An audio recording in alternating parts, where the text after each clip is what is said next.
দোকান এই ঘর কেমন করে সংসার চলে আপনাদের? পরিবারে কে কে আছে? ঘরে বাড়ি দুইজনে খাটি। আমি ঘরে ঘরে দুজনে থাকি। খাটি। ঘর পেয়েছেন? ঘর পেয়েছি।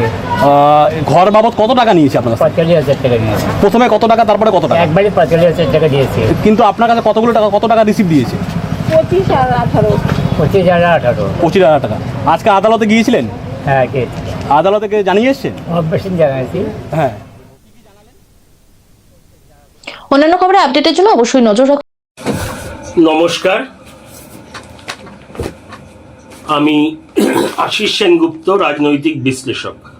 উদয়ন গুহ, ওনার বয়স প্রায় 72 বছর। 3 কাল গেছে, 1 কাল এসে ঠেকেছে। একটা পা বোধহয় কবরে বা শ্মশানে, নামে তো হিন্দু। তবুও এই মানুষটা এতটা নির্লজ্জ, ছোট লোক, লোভী, এই বুড়ো ভাম তৃণমূল নেতা, মানে কতটা নির্লজ্জ বেহায়া দেখলেন বোধহয় ভিডিওতে। মানে কি পারিবারিক শিক্ষা পেয়েছে, কি পরিবারে জন্মেছে, যথেষ্ট প্রশ্ন থাকতে পারে। বাড়িতে যে মহিলা পরিচারিকা রান্না করেন, কাজ করেন, তার থেকেও তোলাবাজি, কাটমানি, মানে কতটা নিচু, মানে যে শব্দগুলো ব্যবহার করতে চাই ওগুলো তো এমনিতেও ইউটিউবে করা যাবে না, আর আমি নিজের লাইফেও করি না, যদি না খুব রাগ হয়। মানে আবাস প্রকল্পের আমাদের মাননীয় প্রধানমন্ত্রী বা ভারতীয় সরকার যেটা দেয় গরিব মানুষদের জন্য বিনামূল্যে বাড়ি বা একটা পার্টিকুলার অ্যামাউন্ট, এবারে তারা চাইলে আরো অ্যাড করে ভালো, আর থেকেও ভালো বাড়ি বাড়াতে পারে।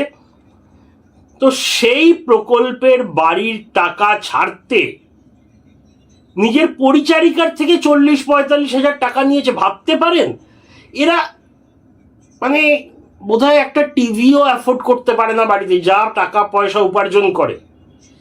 এনার হাজবেন্ড, স্বামী, বরের থেকে 40-45 হাজার টাকা নিয়েছেন, আর ভয় তটস্থ হয়েছিল, এরা চুপচাপ দিয়ে দিয়েছিল, কারণ বাড়ি তো দরকার।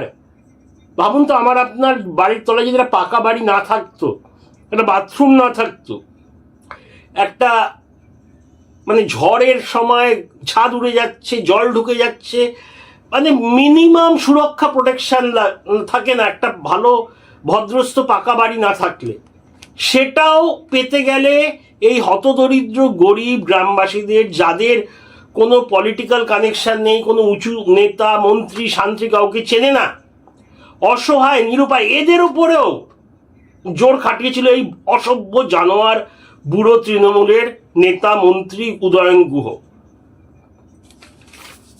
এখন তৃণমূল সরকার গেছে প্রথমত, নয়তো তো সাহস পেত না কেউই।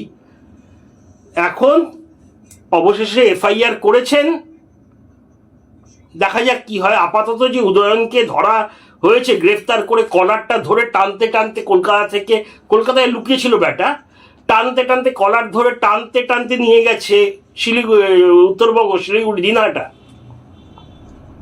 তবুও তো পুলিশ আছে বলে বেঁচে গেছে। ওকে পাবলিক এমন ঠ্যাঙাতো, ওর হাড়টার সব চৌচির হয়ে যেত।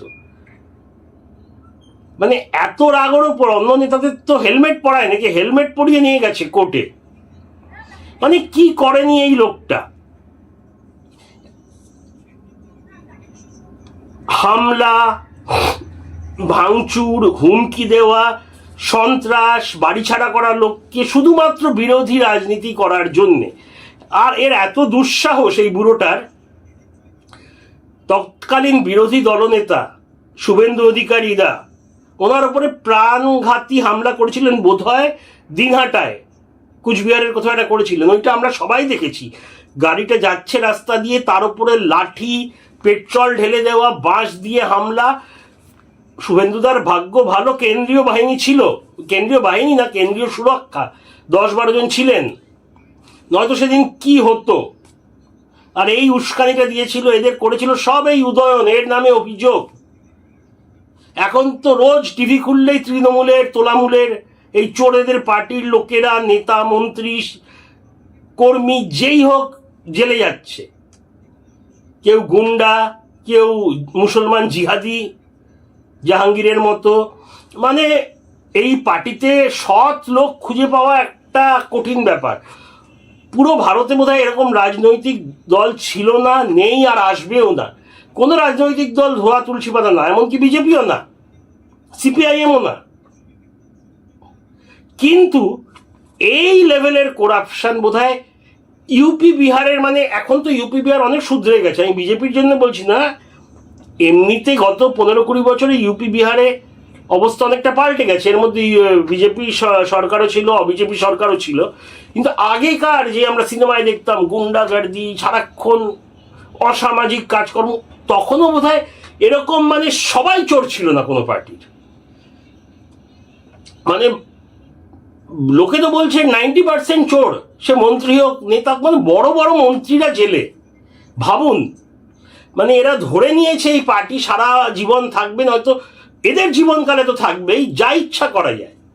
আর মানে ডিকটেটররা, একনায়ক হিটলার, ফিদেল কাস্ত্রো, স্ট্যালিন, এখন কিম জং উন, এদের মতো করা যাবে, যা ইচ্ছা করব, পুলিশ পকেটে, সব পকেটে এরা ভাবত। কিন্তু চার্মের যেই হঠাৎ বদলে গেল, এটা কেউ তো ভাবেনি। এখন কেউ পালাচ্ছে উড়িষ্যা, কেউ পালাবার চেষ্টা করছে নেপাল, কেউ কোথায় লুকিয়ে আছে খুঁজে পাচ্ছে না, কেউ দৌড়াচ্ছে হাইকোর্ট, রক্ষা কবচ। আরে যদি কোনো ভুল না করে থাকো, রক্ষা কবচ কেন চাই?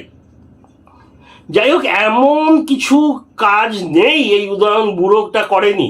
ভাবুন তো, 70 বছরের লোকে ভাবে একটু পিসফুল লাইফ কাটাবো, যদি শরীর স্বাস্থ্য ভালো থাকে ঘুরে বেড়াবো, বা যারা কাজ করে কাজ করবো, কিন্তু এই এত লোভ এই 71-72 বছরে কি করে আসে? এইরকম একটা লোভী শয়তান মানুষ, মানে এই যেন জেল থেকে কখনো না বেরোয়। মানে কি নির্লজ্জ হলে কেউ নিজের বাড়িতে যে কাজ করে যেই মহিলা, তার উপরে চাপ সৃষ্টি করে তার থেকে টাকা নেওয়া যায়। ভাবুন তো, গরিব নিজের পরিচারিকার থেকে যখন করেছে, তাহলে কত এরকম এই ফাইন্যান্সিয়াল স্টেটাসের লোকেদের অত্যাচার করেছে এই বুড়োটা। কাউকে বোধহয় ছাড়েনি। বড় লোক, উচ্চ মধ্যবিত্ত তো বাদ দিলাম, কমন মধ্যবিত্ত বাঙালি কাউকে ছাড়েনি। আর এর গ্যাংয়ের যা নামগুলো উঠে আসছে, অর্ধেক তো জিহাদি নাম। এদের তো এর জন্য শাস্তি দেওয়া উচিত। আমি জানি না, আমি কোর্টের ওপরে ভরসা রাখি, আমি দেশপ্রেমী, পুলিশের আইন মানি, কিন্তু কিছু কিছু লোকের জন্য না আইনের সাজা আমার মনে হয় এনাফ না। মানে কি হবে, জেল, ব্যাস। আর জেলে তো এদের তো টাকার অভাব নেই। আর পুরো ভারতেই দেখি যা সিস্টেম, জেলে 2-3 বছর সয়ে গেলে আরামের জীবনযাপন করে জেলে। এখন তো শুনছি তৃণমূলের এক মন্ত্রী তৎকালীন যে জেলে আছে, সে নাকি ভিআইপি ট্রিটমেন্ট পাচ্ছে। অবশ্যই এগুলো খবর কাগজ, সোশ্যাল মিডিয়ার দেখা, তাই আমি কনফার্ম করে বলতে পারবো না পাচ্ছে, কিন্তু শোনা যাচ্ছে পাচ্ছে। আবার একটা কথা আছে, আগুন না হলে ধোঁয়া ওড়ে না। তা ভাবুন, এই উদয়ন গুহের নামে তো প্রচুর অভিযোগ আছে। আজকের যেই নতুন অভিযোগটা এলো, মানে তাজ্জব করে দেওয়া। বাড়ির কাজের লোককেও ছাড়ে না। আর কি কি যে কীর্তিকলাপ আস্তে আস্তে বেরোবে, এই তো সবে ধরা পড়লো। এখনো তো সব জায়গায় সাধারণ মানুষ বিশ্বাস করছে না যে তৃণমূলের গুন্ডা বাহিনী পুরোপুরি সরে গেছে। একটা ভয় তো থাকে, যাদের এই 15 বছর ধরে দেখে আসছি, হতে পারে এখনো ক্ষমতা আছে, এখনো বোধহয় নতুন পার্টির সাথে হয়ে যাবে যোগসাজশ। তাই টাইম লাগবে, যখন সাধারণ মানুষ দেখবে না যে এই তৃণমূলের নেতা মন্ত্রী এদের সাথে কোনো কানেকশন করছে না এই সরকার, এদের অপরাধীদের মতোই ট্রিট করছে, তখন কিন্তু আরো অনেক বেরোবে। কি মানে আবর্জনা বানিয়ে গেছে বাংলাকে। আর এখনো প্রচুর লোকেরা ডিফেন্স নামায় এদের হয়ে, বিজেপি এই করছে ওই করছে, ওখানে হকার। আরে 2 মাস হয়নি, 4-5 মাস দিন, একটু থিতু হতে দিন সরকারটাকে। এনিওয়ে, ওটা আলাদা কথা। ভাবুন এই উদয়ন গুহ, মাঝে আমি জনরস এগুলো সাপোর্ট করি না, জনরস কোথাও হচ্ছে না, ডিম টমেটোয় লাগে না, এটা ওভার রিয়াক্ট করছে। ডিম থেরাপিটা কিন্তু অ্যাকচুয়ালি মজা, এদের প্রাপ্য যা ছিল এরা কিছুই পায়নি। কয়েকটা 10-12টা ডিম ছুটছে, মাথায় জামা কাপড় একটু ডিম পড়ছে, মাথায় একটু ডিম পড়ছে, তাতে নাকি মানে বিশাল মানবাধিকার লঙ্ঘন হয়ে গেল। বাবারে, এরা যখন ক্ষমতায় ছিল কি কি মানবাধিকার লঙ্ঘন করেছে। মানুষকে ভোট দিতে দেবে না, বাড়িতে থেকে বার করে দিয়েছে। কেউ নিজের বাড়িতে একটা ব্যবসা করতে চাইছে, তার জন্য টাকা দিতে হবে। কেউ নিজের বাড়িতে একটা ছাদ বানাতে চাইছে, টাকা দিতে হবে। এমন শোনা গেছে বাথরুম বানাতে চাইছে, টাকা দিতে হবে। কি টাইপের মানব অধিকার এরা লঙ্ঘন করেছে, এখন এরা নিজেদের মানব অধিকারের কথা বলছে। এদের কোনো মানব অধিকার পাওয়ার যোগ্য না এরা। এই ডিম টমেটো কাদা খুব কম, এটা কিছুই হচ্ছে না। দেখাচ্ছে উদয়নগুলোর উপরে জনরসে ডিম ছুড়েছে, তাও হেলমেট মারা জামায়। এই লোকটা যা যা অপরাধ করেছে শাস্তি অনেক বেশি ছিল, বলতে পারছি না, কারণ নিয়ম মেনে কথা বলতে হবে। বুঝতে তো পারছেন কি অত্যাচার করে গেছে। যাই হোক, জানাবেন আপনাদের মতামত। অনেক অনেক ধন্যবাদ। জয় হিন্দ, জয় শ্রীরাম।